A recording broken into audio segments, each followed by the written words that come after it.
Puji nama Tuhan. Shalom jemaat dikasih Tuhan. Shalom. Shalom. Pagi hari ini kita bersyukur kepada Tuhan, amin.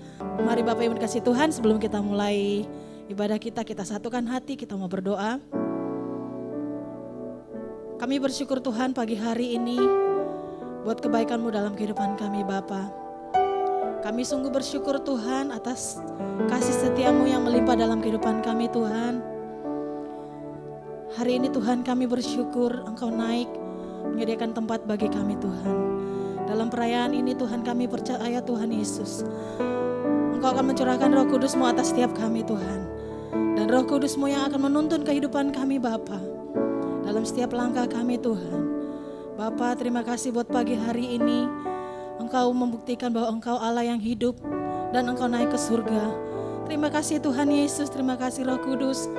Biarlah setiap pujian kami Tuhan naikkan pagi-Mu pada pagi hari ini Tuhan Yesus. Dimuliakan nama-Mu Tuhan, ditinggikanlah Engkau atas setiap puji-pujian kami Tuhan Yesus. Setiap kami umat-Mu Tuhan datang dengan sendak, dengan kerendahan hati kami Tuhan.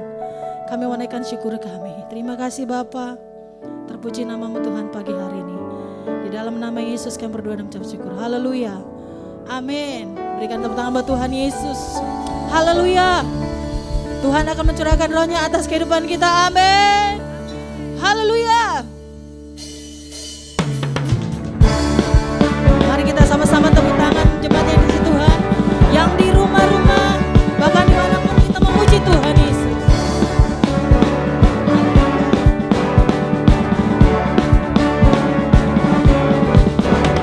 Tuhan curahkan roh-Mu atas manusia di bumi.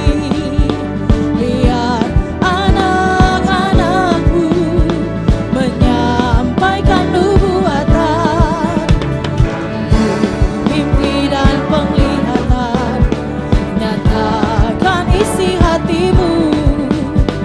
Biar iman kami bangkit, surga nyatakan kedahsyatan hari-Mu.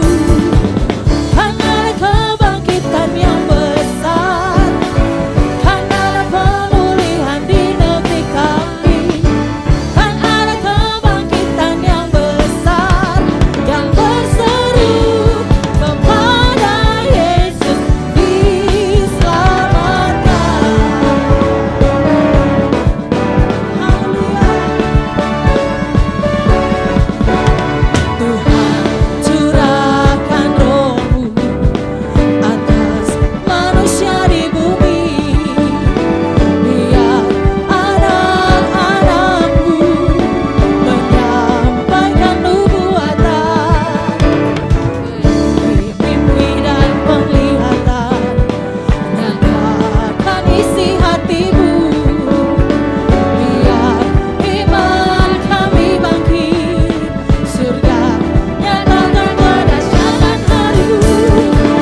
Kan ada kebangkitan yang besar, kan ada pemulihan di negeri kami.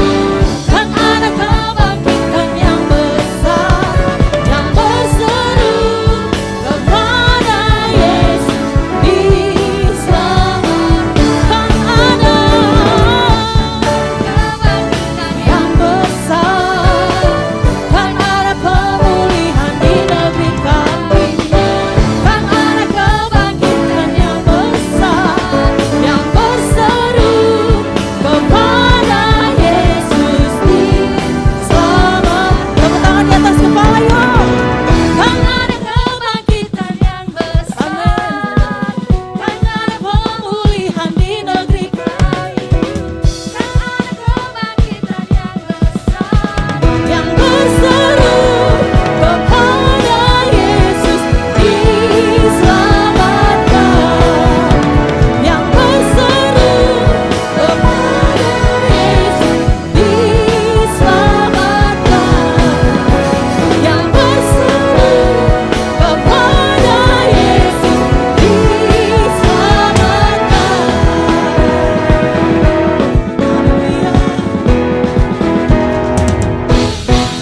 Haleluya. Berikan tepuk tangan buat Tuhan Yesus, karena Tuhan Yesus mencurahkan rohnya atas kita. Amin. Saudara, ada pertanyaan, apakah kita menyembah satu Allah atau tiga Allah? Berapa banyak kita di sini yang masih bingung bahkan mempertanyakan doktrin Allah Tritunggal? Apakah kita setuju atau tidak setuju? Saudara, ajaran Tritunggal adalah ajaran yang alkitabiah. Ayat-ayat dalam Alkitab secara jelas menunjukkan konsep ini sekalipun tidak menggunakan kata Tritunggal.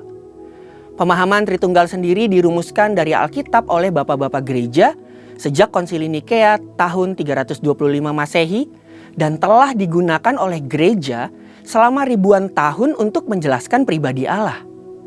Namun yang perlu dicatat adalah kita tidak bisa memahami Allah dengan sempurna. Kita hanya dapat memahami Allah sejauh mana Ia menyatakan dirinya kepada kita. Dan konsep Tritunggal yang telah dirumuskan ini adalah kompilasi konsep dari pernyataan diri Allah yang tercatat dalam teks Alkitab. Lalu sekarang yang sering menjadi pertanyaan adalah, apakah orang Kristen menyembah satu Allah atau tiga Allah? Secara tegas, doktrin Kristen menjawab bahwa kita menganut monoteisme, yang artinya hanya menyembah satu Allah. Orang Israel sendiri mendeklarasikan keesaan Allah sebagaimana ditulis dalam Ulangan 6 ayat 4. Dengarlah hai orang Israel, Tuhan itu Allah kita, Tuhan itu Esa. Kata Esa menunjukkan tunggal atau satu. Deklarasi ini kemudian dikonfirmasi oleh ayat-ayat dalam Perjanjian Baru. Perjanjian Baru juga menyebutkan bahwa ada tiga pribadi Allah, yaitu Allah Bapa, Anak, dan Roh Kudus.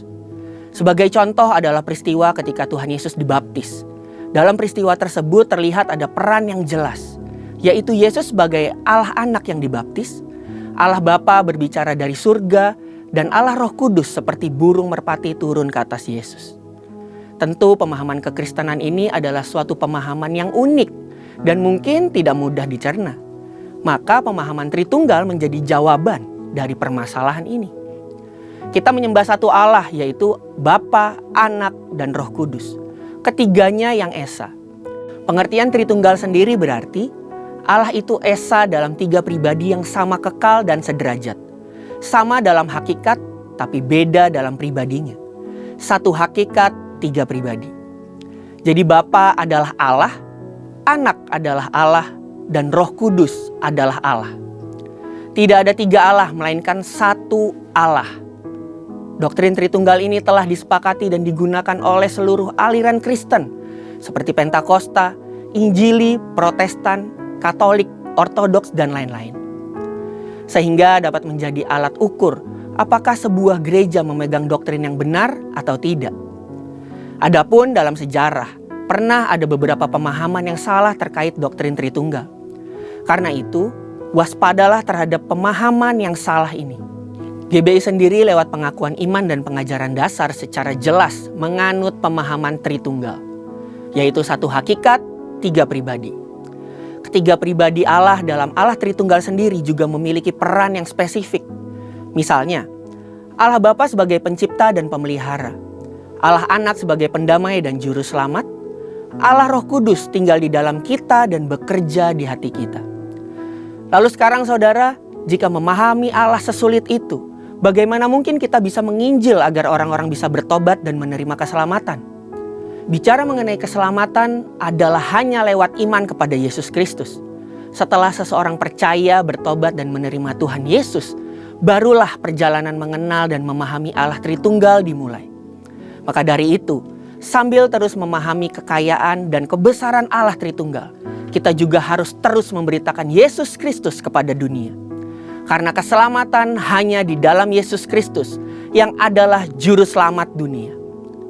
Saudara, untuk penjelasan lebih lengkap dari tim teologi kami, silakan buka link yang ada di atas atau scan QR Code yang tersedia. Tuhan Yesus memberkati.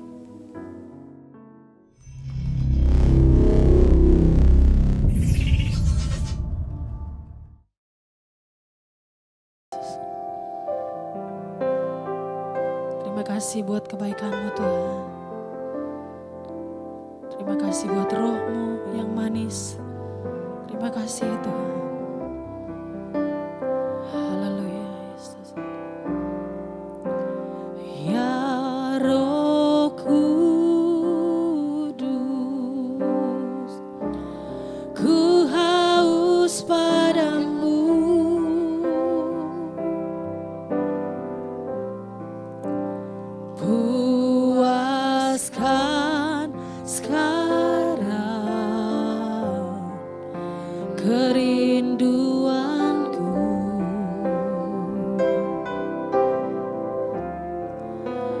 Ya Roh Kudus, Kau menuntunku,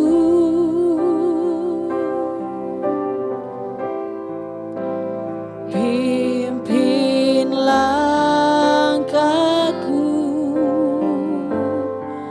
ku taat selalu. Nyatakan kemuliaan-Mu Tuhan.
bangkitkan roh kami ya Tuhan.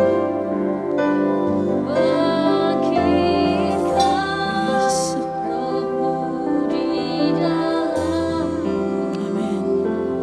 Nyatakan kuasa nama-Mu,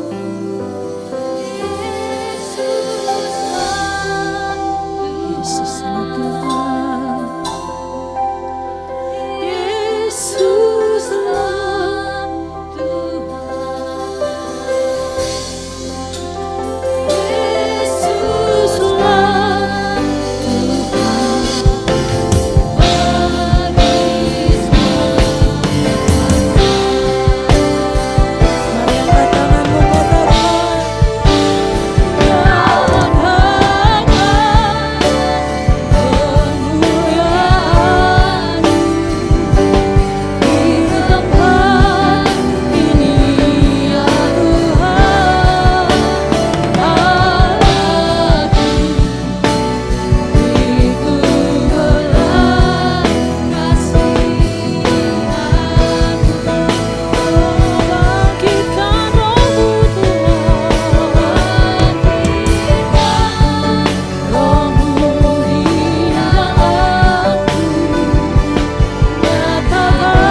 Baik jemaat yang kasih Tuhan, kita akan sama-sama mendeklarasikan arti Pentakosta ketiga. Tuhan Yesus memberkati. Pentakosta ketiga. 1. Pentakosta ketiga adalah pencurahan Roh Kudus yang dahsyat di zaman ini, melebihi yang terjadi di Azusa Street. 2. Pentakosta ketiga akan mengakibatkan penuaian jiwa yang terbesar dan yang terakhir sebelum Tuhan Yesus datang kembali. 3. Pentakosta ketiga akan membangkitkan generasi Yeremia, yaitu anak-anak muda yang dipenuhi Roh Kudus, cinta mati-matian kepada Tuhan Yesus, tidak kompromi terhadap dosa, dan akan bergerak untuk memenangkan jiwa. 4. Pentakosta ketiga lahir di Indonesia dan bergerak ke bangsa-bangsa. Gerakan ini dari timur ke barat dan akan kembali ke Yerusalem. 5. Pentakosta ketiga akan memberikan kuasa untuk menyelesaikan amanat agung, dan setelah itu Tuhan Yesus datang kembali. Bapa, pegang tangan kami, tuntun kami Tuhan. Kami tidak tahu apa yang harus kami lakukan, kami tidak tahu apa yang harus kami kerjakan. Karena itu kami perlu Engkau Tuhan, tuntun kami, bimbing kami Tuhan. Biarlah kami boleh berjalan di jalan-jalan Tuhan. Biar kami boleh melangkah di jalan-jalannya Tuhan. Dan kami tahu Tuhan Engkau akan tuntun kami dari keberhasilan kepada keberhasilan yang lain, dari kemenangan kepada kemenangan yang lain, dari mujizat kepada mujizat yang lain. Karena itu ya Bapa, tuntun tangan kami, pegang tangan kami Tuhan. Biarlah kami jalan seturut dengan kehendak-Mu. Terima kasih Bapa di dalam sorga buat pagi ini. Kami sudah memuji, mengagungkan, meninggikan akan nama-Mu. Saat ini Tuhan kami mau duduk diam di hadirat-Mu. Kami mau menikmati kebenaran firman-Mu. Kami tahu firman-Mu adalah kebenaran, firman-Mu adalah kehidupan. Dan ketika kami duduk diam dengar firman-Mu, firman-Mu akan menghidupkan setiap kami. Yang sakit disembuhkan, yang lemah dikuatkan, yang tidak ada pengharapan diberikan pengharapan yang baru. Dan pagi hari ini Tuhan kami siap menerima kebenaran firman-Mu. Berkati hamba-Mu dan urati setiap kami, biar kami boleh sama-sama diberkati oleh Tuhan. Di dalam nama Tuhan Yesus. Haleluya. Amin. Puji Tuhan, berikan kemuliaan dulu bagi Tuhan. Haleluya. Puji Tuhan, silakan duduk Bapak Ibu Saudara yang dikasihi Tuhan. Terima kasih buat WL, singer, imam musik yang luar biasa pagi hari ini. Saudara diberkati? Amin. Saudara, saya diberkati Tuhan ketika kita memuji Tuhan dan firman Tuhan berkata bahwa Dia bertahta di atas pujian kita. Ya, kita penuh dengan sukacita Tuhan dan saya mau katakan bahwa sukacita Tuhan itu kekuatan buat kita. Amin. Firman Tuhan berkata bahwa bersukacitalah di dalam Tuhan. Sekali lagi kukatakan kepadamu, bersukacitalah. Kenapa? Karena sukacita itu kekuatan. Amin. Ketika kita bersukacita di dalam Tuhan, kelemahan kita, kekurangan kita, ketidakmampuan kita, Tuhan akan berikan kekuatan buat kita. Karena itu pagi hari ini mari buka hati saudara, izinkan Tuhan berbicara buat saudara, dan saya percaya bahwa kebenaran pagi hari ini mungkin jauh dari sukacita yang saudara bayangkan. Ya, karena mungkin ini akan menemplak hidup saudara. Mungkin ini akan menegur saudara. Dan akhirnya saudara pulang dengan gerutu, saudara pulang dengan bersungut-sungut, saudara nggak diberkati Tuhan.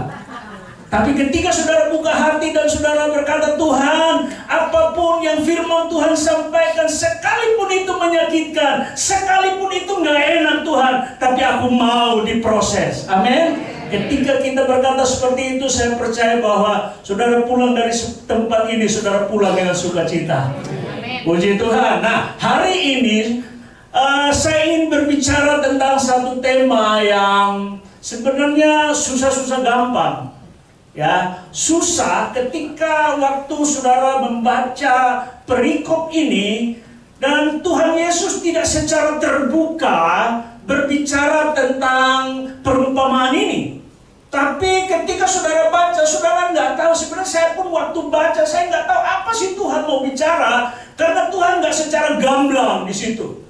Ketika saudara baca perumpamaan ini, kalau saudara bandingkan dengan perumpamaan yang lain, maka Tuhan Yesus selalu berbicara seperti ini. Hal kerajaan sorga seumpama, ya, hal kerajaan sorga seumpama 10 gadis, 5 bijaksana dan 5 yang bodoh. Kemudian di perumpamaan yang lain dia katakan hal kerajaan sorga seumpama biji sesawi. Ya, jadi ketika kita baca perumpamaan seperti itu, pikiran kita nggak akan jauh dari hal kerajaan sorga. Tetapi ketika Bapak Ibu baca perikop yang kita akan baca nanti, nggak ditulis di situ hal kerajaan sorga. Sehingga kita harus sedikit belajar, kita harus lebih memikirkan dengan seksama. Dan saya mau supaya saudara jadi jemaat Tuhan yang pintar, amin. Ya, kita harus jadi orang jemaat yang pintar, saudara. Karena firman Tuhan katakan bahwa umatku binasa karena kurang pengetahuan. Karena itu ketika saudara sedikit berpikir lebih dalam lagi tentang perikop ini, saya percaya saudara pulang dengan menjadi orang-orang yang pintar di dalam Tuhan. Amin. Nah, baik Bapak Ibu Saudara, kita akan baca di dalam Lukas pasal yang ke-13, ya. Lukas pasal yang ke-13 ayat yang ke-6 sampai dengan ayat yang ke-9. Saya akan baca ayat yang genap dan Bapak Ibu akan baca ayat yang ganjil. Ya. Baik, enaknya berdiri. Ya. Kayaknya kalau berdiri berarti siap menerima berkat Tuhan. Amin. Ya, puji Tuhan. Ya, dengan kompak, gak usah terlalu cepat-cepat, santai saja, baca dengan seragam. Ya, saya baca Lukas pasal yang ke-13, ayat yang ke-6 sampai ayat yang ke-9. Ayat yang ke-6 mulai. Lalu Yesus, saya dulu yang baca ayat yang genap. Lalu Yesus mengatakan perumpamaan ini. Seorang mempunyai pohon ara yang tumbuh di kebun anggurnya, dan ia datang untuk mencari buah pada pohon itu, tetapi ia tidak menemukannya.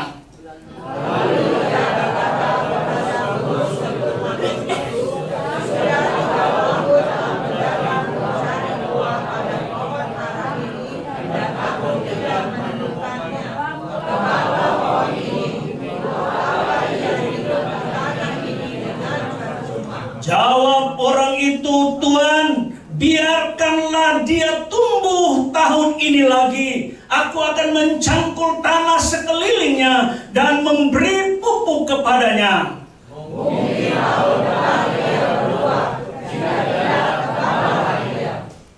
Puji Tuhan, silakan duduk Bapak Ibu Saudara yang dikasihi Tuhan. Nah, waktu saudara baca perikop ini, kita tidak menemukan satu cerita yang dapat kita pahami dari ayat ini. Karena ini hanya berbicara tentang pohon anggur, pohon ara yang tumbuh di kebun anggur.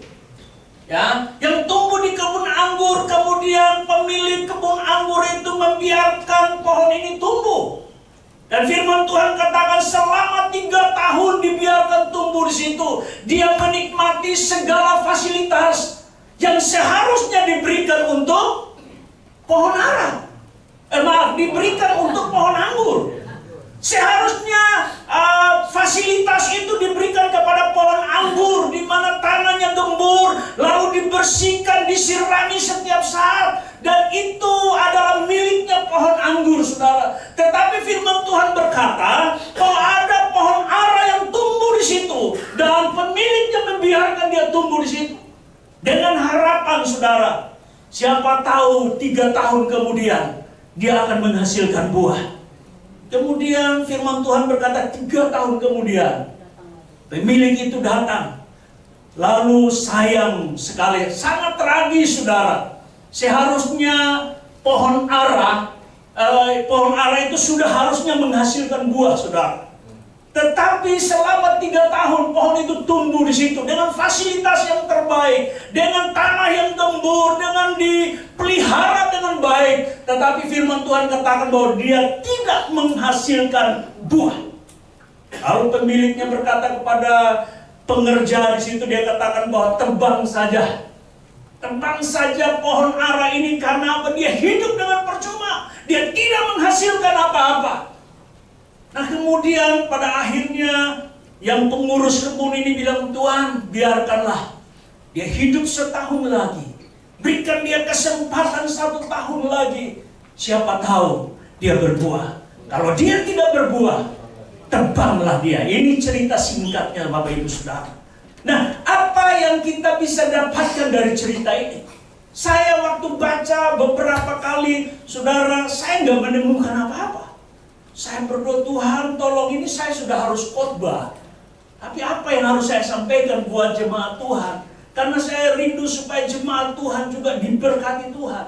Dan saya berdoa, saudara. Lalu saya membaca, kalau untuk memahami kebenaran ini, saudara, kita harus membaca perikop atau ayat-ayat sebelum dari perikop ini, dari ayat ini, supaya kita dapat memahami kebenaran yang diajarkan oleh Tuhan Yesus. Nah, waktu saya baca di ayat-ayat sebelumnya, karena kenapa harus baca ayat sebelumnya, Bapak Ibu? Ini sedikit seperti pengajaran sebelum kita sampai kepada kebenarannya. Ya, saudara, ayat yang ke-6 berkata seperti ini. Lalu Yesus mengatakan perumpamaan ini. Kata lalu Yesus mengatakan perumpamaan ini berarti ada sesuatu yang terjadi. Amin. Ada sesuatu yang melatar belakangi Tuhan Yesus, sehingga Tuhan Yesus menyampaikan perumpamaan ini. Nah, saudara, karena itu kalau kita mau mengerti arti perumpamaan ini, kita mau mengerti makna dari perumpamaan ini, maka kita harus baca dari ayat-ayat sebelumnya. Mari kita lihat ayat yang pertama. Firman Tuhan bilang demikian. Ayat yang pertama, ya, firman Tuhan katakan demikian. Pada waktu itu datanglah kepada Yesus beberapa orang membawa kabar tentang orang-orang Galilea. Saya nggak baca saja, Bapak Ibu baca, saya ceritakan ayat ini. Jadi ketika ada orang-orang, sekelompok orang datang kepada Yesus dan mereka berkata seperti ini, Yesus, ada orang-orang, sekelompok orang Galilea yang ditangkap oleh Pilatus, dan dibunuh, dan darah mereka dicampurkan dengan korban persembahan untuk dipersembahkan kepada dewa. Lalu mereka berkata bahwa orang-orang ini adalah orang-orang berdosa. Mereka mulai menghakimi, mereka mulai membandingkan bahwa orang-orang yang mengalami hal seperti itu adalah orang-orang berdosa. Kalau mereka adalah orang-orang yang baik. Lalu Yesus katakan demikian, tidak, mereka bukan orang berdosa. Lalu Yesus selanjutnya menyampaikan cerita tentang 18 orang yang ditimpa oleh menara dekat Siloam. Waktu menara itu roboh, lalu 18 orang itu meninggal, saudara. Lalu Yesus katakan demikian, mereka juga meninggal bukan karena dosa mereka lebih besar. Lalu Yesus lanjutkan dengan kalimat seperti ini, tetapi jikalau kamu tidak bertobat, kamu semua akan binasa atas cara demikian. Nah, waktu kita baca ayat-ayat ini, kita mulai ngerti kenapa Tuhan menyampaikan perumpamaan ini, saudara. Makna dari perumpamaan ini, hal yang pertama yang Yesus ingin sampaikan buat kita, yaitu kita harus bertobat dari cara hidup yang sia-sia. Amin. Ada begitu banyak orang hidup dengan cara sia-sia. Ada banyak orang merasa, mereka lebih baik menghakimi orang lain. Mereka mulai berkata, itu dia sakit karena dia berdosa. Dia kena malapetaka karena dia dosanya lebih besar daripada saya. Saya mau katakan, saudara, firman Tuhan mengajarkan kepada kita bahwa kita harus bertobat. Amin. Kita harus bertobat dari cara hidup yang sia-sia. Seringkali kita gaya hidup kita mengorbankan nilai hidup kita demi sebuah gaya hidup. Dengar baik, kadang-kadang kita mengorbankan nilai hidup kita sebagai anak Tuhan demi gaya hidup kita. Saudara lihat pohon ara ini. Dia hidup dengan daun yang rimbun. Dia tumbuh di kebun anggur yang punya fasilitas yang baik, punya kenyamanan yang baik. Dia tumbuh dengan subur, dengan daun yang hijau, pohon yang baik. Tetapi ketika Tuhan Yesus datang, dia tidak mendapatkan apa-apa. Kadang-kadang orang Kristen seperti itu, saudara. Hidupnya kelihatannya luar biasa. Ya, harus mau supaya bisa dihargai orang. Dia harus pakai apa? Baju yang bermerek. Ya, dia harus pakai tas yang branded, saudara. Dia harus pakai sepatu yang baik supaya dilihat orang bahwa dia adalah orang-orang yang diberkati Tuhan. Tapi saya mau bilang buat saudara, apa yang nampak di luar itu bukan jaminan. Amin. Tuhan datang, Tuhan cari buah bukan daun, saudara. Kadang-kadang orang Kristen seperti itu, saudara. Korbankan nilai hidupnya sebagai anak Tuhan hanya demi sebuah gaya hidup. Gaya hidup itu salah nggak, saudara? Nggak salah. Siapa bilang salah? Kalau dia saya pakai jas, nggak salah dong. Ya, saya pakai sepatu yang bermerek, nggak salah, Bapak Ibu. Tapi yang salah adalah kalau kita korbankan nilai hidup kita sebagai anak Tuhan. Amin. Saudara, anak Tuhan itu harus dimanapun kita ditempatkan harus nampak sebagai anak Tuhan. Saya sering kali kasih contoh uang itu di tangan siapapun 50.000. Kalau di tangan saya 50.000, saya kucap-kucap uang itu, saya bolak-balik uang itu, tetap nilainya uang, saudara. Nah, demikian pun hidup kita sebagai anak Tuhan. Dimanapun kita ditempatkan, kita harus menunjukkan bahwa kita adalah anak Tuhan.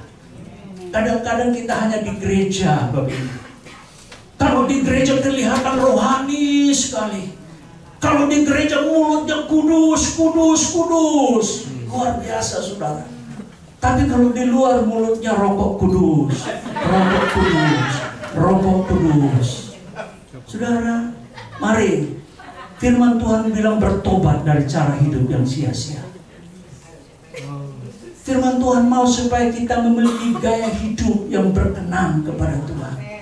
Saudara, ada pepatah suku-suku tertentu seperti pepatah atau slogan, saya kurang jelas. Bilang begini, makan tidak makan, yang penting kumpul. Ya, ada kebenarannya saudara. Ya, tapi kadang-kadang ada negatifnya juga. Ada lagi kelompok tertentu punya prinsip seperti itu. Kalah makan, yang penting jangan kalah aksi. Ya kan? Kalah makan, yang penting jangan kalah aksi. Nah, ini kadang-kadang orang yang punya prinsip seperti ini, yang tadi saya bilang itu, mereka mengorbankan nilai hidup mereka. Ya, demi sebuah gaya hidup yang penting kalau makan Senin Kamis gak ada masalah. Puasa gak ada masalah, yang penting saya tampil keren ya. Makanya saya mau bilang anak-anak muda dengar baik-baik. Imus juga, banyak imus yang masih muda, dengar baik. Kalau orang ada yang datang dengan gaya seperti itu, dengar, 3 ciri mereka harus dilihat. Yang pertama, suka omong kosong. Ya. Jadi harus hati-hati dengan orang-orang semacam ini. Kalau dia datang dengan 4 lente, orang Ambon bilang. Ya. Nah, itu biasanya omong kosongnya banyak. Lalu yang kedua apa? Setelah omong kosong, dompet kosong. Dompet kosong, ya. Jadi itu hanya gaya saja. Kadang-kadang dia hutang, kadang-kadang pakai kartu kredit. Yang penting dia bisa pakai baju yang bagus. Nah, itu dompet kosong, saudara. Yang ketiga, baru otaknya kosong. Ya. Nah, ini ciri-ciri orang seperti itu. Karena itu, mari jangan sampai kita jadi orang Kristen hanya menang gaya doang. Kata Endang itu BPJS, budget pas-pasan, gaya sosialita, ya. Jadi kadang-kadang kita nggak punya modal, tapi mau supaya dihargai orang, kelihatan di mata orang lebih baik, kita hutang-hutanglah. Saudara, kalau nonton televisi banyak orang yang terlilit hutang, gara-gara pinjol itu, saudara. Ya, karena itu mari kita belajar. Rasul Paulus bilang begini, hidup berpadanan dengan apa yang ada. Amin. Nah, saudara, ketika Yesus menyampaikan perumpamaan ini, saudara, Yesus ingin supaya kita harus jangan suka menghakimi orang. Ya, orang-orang Galilea yang merasa bahwa mereka lebih baik dari mereka yang jadi korban Pilatus, darah mereka dicampurkan dengan korban persembahan. Kemudian ada 18 orang yang ditimpa oleh malapetaka itu. Mereka pikir bahwa mereka lebih baik daripada orang-orang itu. Tapi saya mau bilang bahwa firman Tuhan katakan bahwa mereka juga harus bertobat. Amin. Kadang-kadang kita merasa bahwa saya lebih rohani, ya, saya lebih kudus dari orang lain, saya lebih benar daripada orang lain. Saya mau katakan firman Tuhan bilang kita semua orang berdosa di hadapan Tuhan. Karena itu kita harus bertobat. Cara hidup yang sia-sia, yang gak mempermuliakan Tuhan, kita harus tinggalkan itu. Hal yang pertama kita akan lihat kenapa. Hal yang pertama, firman Tuhan katakan kita harus bertobat dari cara hidup kita yang sia-sia. Ayat yang ke-7 berkata demikian. Lalu ia berkata kepada pengurus kebun anggur itu, sudah 3 tahun aku datang mencari buah pada pohon ara ini, dan aku tidak menemukannya. Tebanglah pohon ini. Untuk apa ia hidup di tanah ini dengan percuma? Amin. Tuhan mau supaya jangan sampai kita hidup dengan percuma. Tuhan tidak mau kita hidup dengan sia-sia, saudara.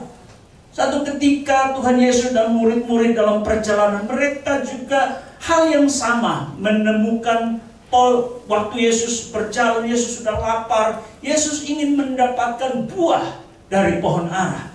Lalu di pinggir jalan itu ada pohon ara, saudara.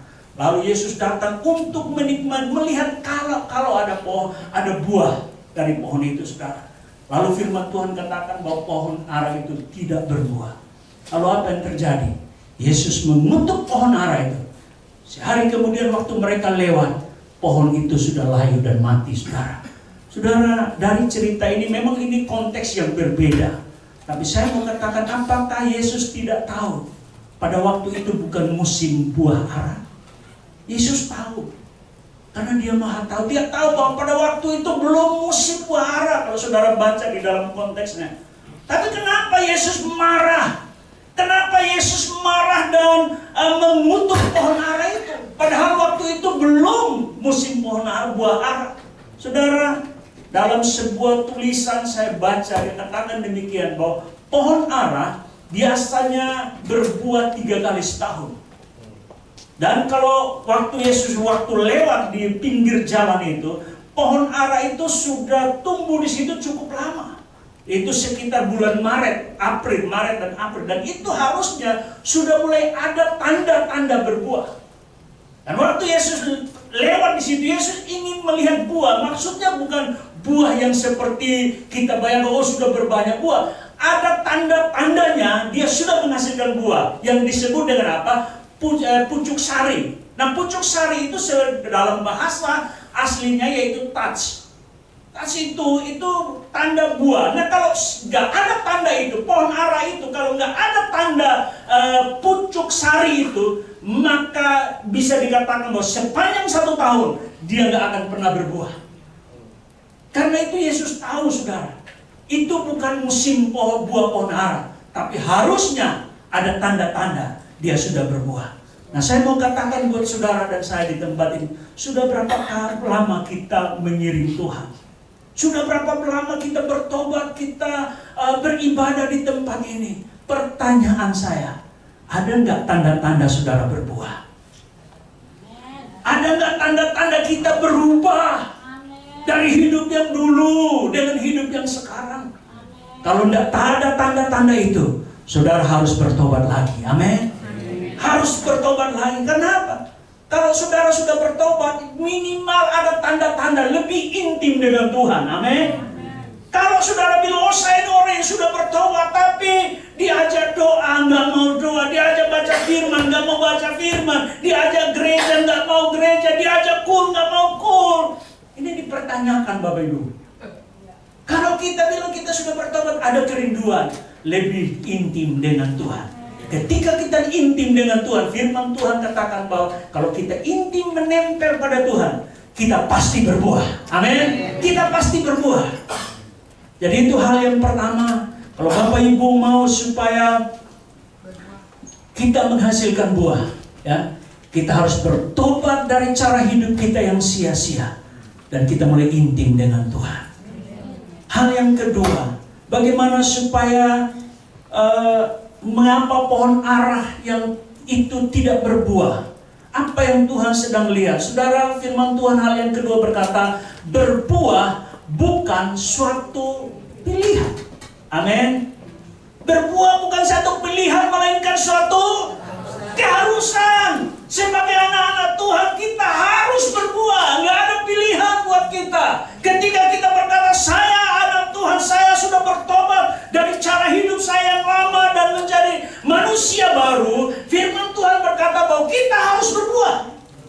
Kalau pilihan, maka kita berbuah atau tidak nggak jadi masalah. Amin. Tapi namanya harus berarti tidak ada pilihan lain.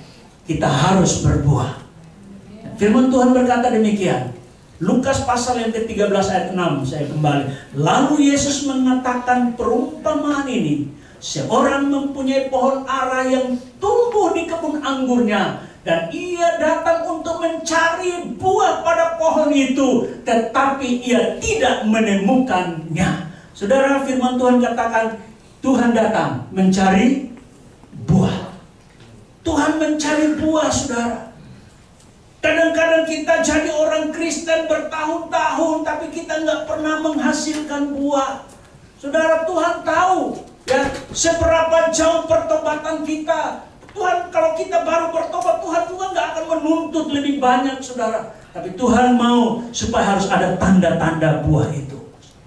Berbuah bukan pilihan, tapi sebuah keharusan. Kita harus berbuah di hadapan Tuhan. Saudara, kalau ada orang yang baru bertobat kemudian langsung kita datang tanya, kamu sudah bawa berapa jiwa?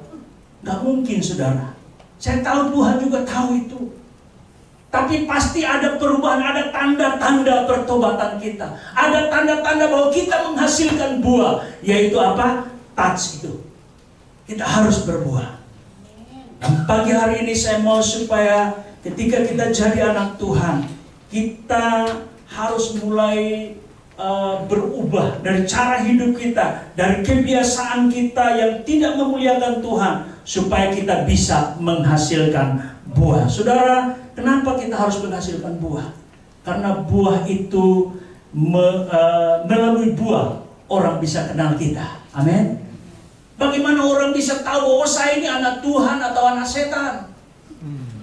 Kalau orang tahu, supaya orang bisa tahu bahwa kita anak Tuhan, kita harus berbuah yang baik. Tapi kalau kita nggak berbuah, orang nggak bisa lihat. Karena dari buah, orang mengenal siapa kita. Amin. Lalu apa? Dari buah juga, karena melalui buah membuktikan bahwa kita bertumbuh dengan baik. Ya, pohon ara itu boleh berakar baik, boleh batangnya baik, boleh berdaun yang lebat. Tapi kalau nggak berbuah, itu bukan pohon ara yang baik. Karena apa? Pohon ara yang baik, dia harus menghasilkan buah. Saudara, pohon ara itu di Timur Tengah itu tumbuhnya di pinggir jalan. Di mana saja dia bisa tumbuh. Ya, jadi nggak perlu dirawat, nggak perlu disirami, pohon ara bisa menghasilkan buah. Nah, karena itu Yesus sangat marah, minta ditebang saja pohon ara yang tumbuh di kebun anggur. Karena apa? Karena ada perbedaan. Bedanya ada pohon ara yang di pinggir jalan bisa menghasilkan buah. Harusnya, ya walaupun tanahnya keras, dia bisa tumbuh dengan baik. Sementara yang ada di kebun anggur ini, dia punya fasilitas yang baik. Dia punya tanah yang gembur, dia dirawat, dipelihara dengan baik. Tapi nggak menghasilkan buah. Ini yang membuat Tuhan mau berkata bahwa tebang saja pohon itu. Saudara, ketika kita melihat diri kita, sudah berapa lama saya menjadi anggota jemaat di tempat ini? Kita sudah jadi Kristen bertahun-tahun, ya. Tapi kita kalau nggak pernah menghasilkan, kita sudah diberi khotbah yang terbaik, ya, firman-firman Tuhan yang terbaik. Kadang-kadang saya sendiri rasa, kadang-kadang kesal juga, Bapak Ibu. Saya kan yang menjadwal para pembicara. Jadi kalau ada pembicara yang bagus, wah, jemaat senang luar biasa, wah, pembicaranya bagus. Tapi giliran pembicaranya nggak bagus, mereka mulai, Pak Jeffrey, pembicaranya dari mana sih? Kok kayak gitu?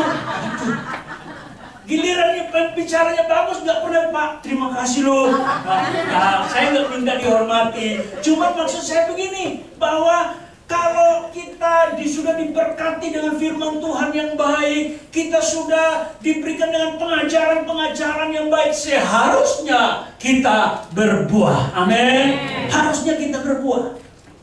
Karena itu mulai hari ini saya mau bilang bahwa nggak ada pilihan. Ketika saudara ada di tempat ini, ya, nggak ada pilihan buat saudara-saudara harus berbuah. Kalau saudara nggak berbuah, ada waktunya di mana Tuhan akan menebang saudara. Ya, saya percaya bahwa kalau saudara nggak berbuah, saudara nggak akan betah tinggal di satu komunitas yang berbuah. Ya, lalu hal yang ketiga, apa yang dapat kita pelajari dari pohon ara yang tidak berbuah ini?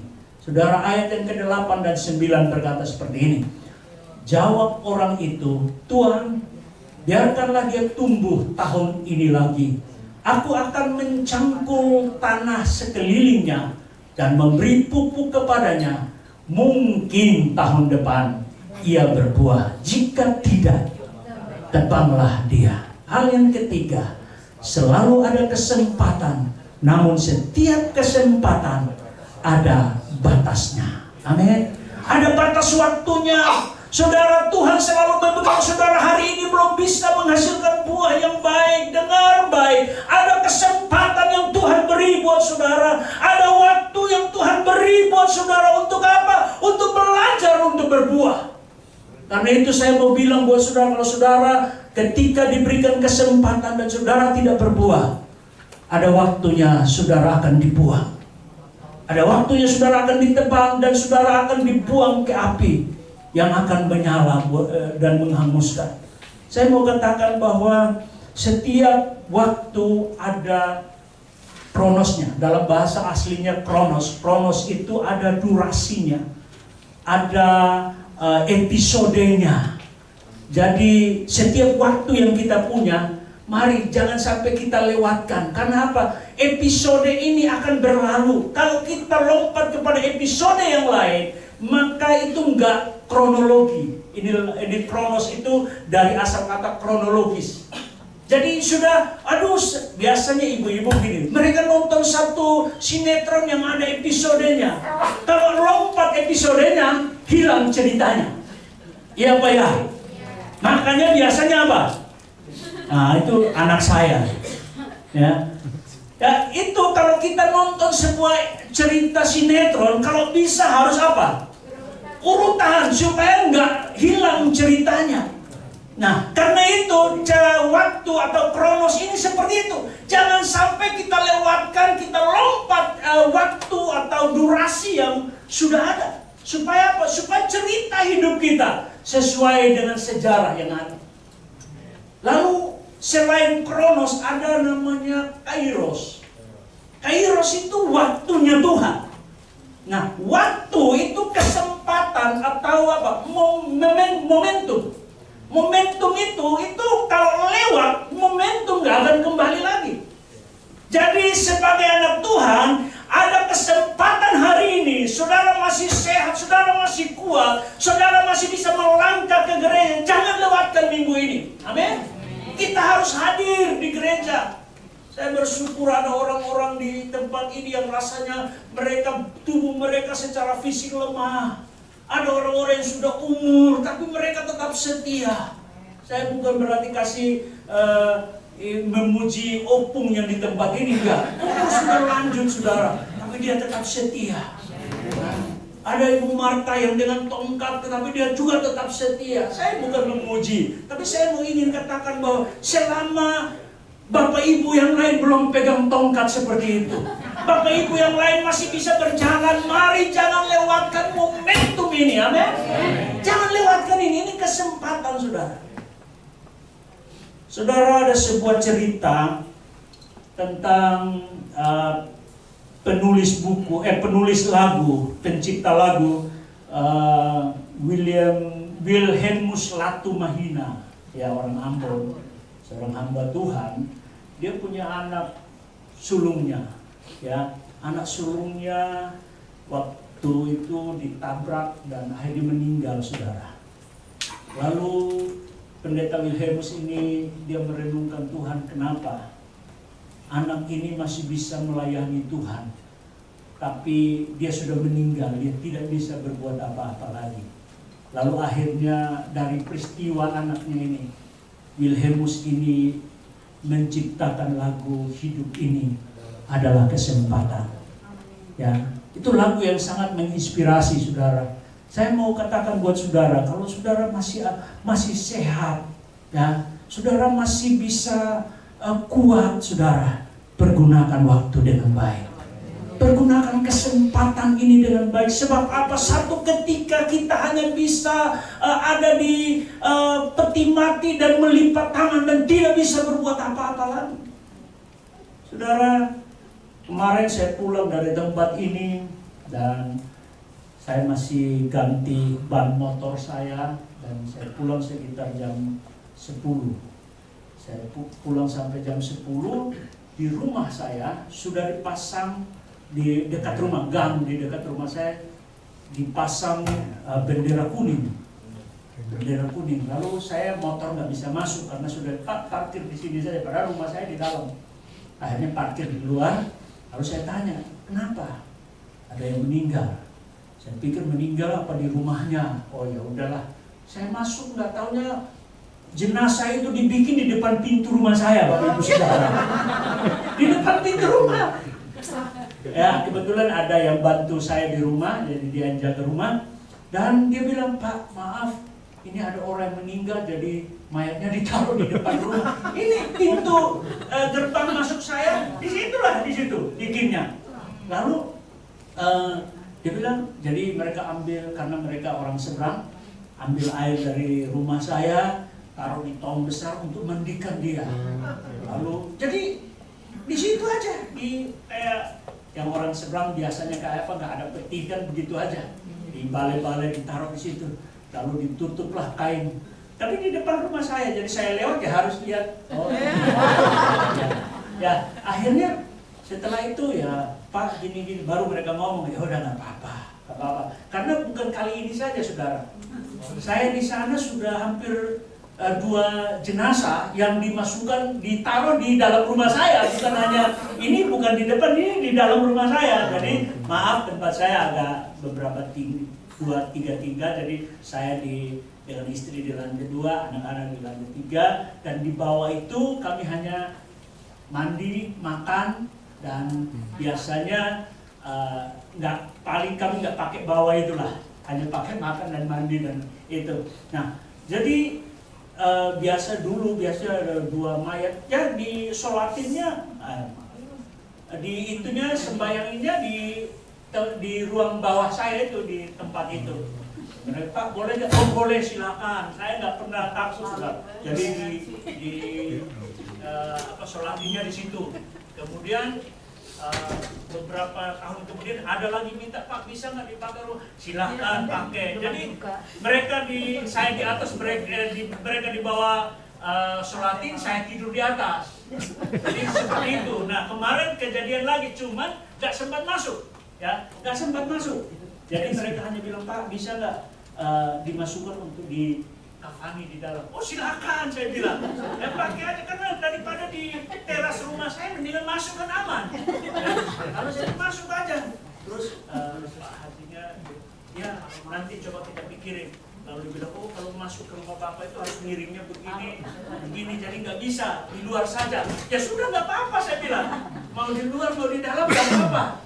Ya, jadi akhirnya mereka di luar dan dimandiin dan lain sebagainya. Kemudian jam 3 sore kemarin mereka kubur dan saya juga ikut untuk sama-sama. Ya, tapi satu hal yang saya mau bilang begini, bahwa anaknya masih muda, saudara. Orangnya masih muda, umur nggak sampai 50, belum sampai, saudara. Ya, tapi saya mau katakan bahwa ada waktunya kita sudah tidak bisa berbuat apa-apa lagi. Karena itu selama ada waktu, selama ada kesempatan, bagi saya dan Bapak Ibu Saudara, kita mau berbuah. Amin. Mau melayani Tuhan dengan sungguh-sungguh, karena hidup ini satu kesempatan buat kita. Saudara, mari pemusik naik, boleh naik. Saya mau Bapak Ibu Saudara merenungkan kebenaran ini, bahwa apa yang diajarkan oleh perumpamaan ini, yaitu kita harus bertobat dari cara hidup kita yang sia-sia. Dan kita harus berbuah, karena buah bukan pilihan, tapi sebuah keharusan.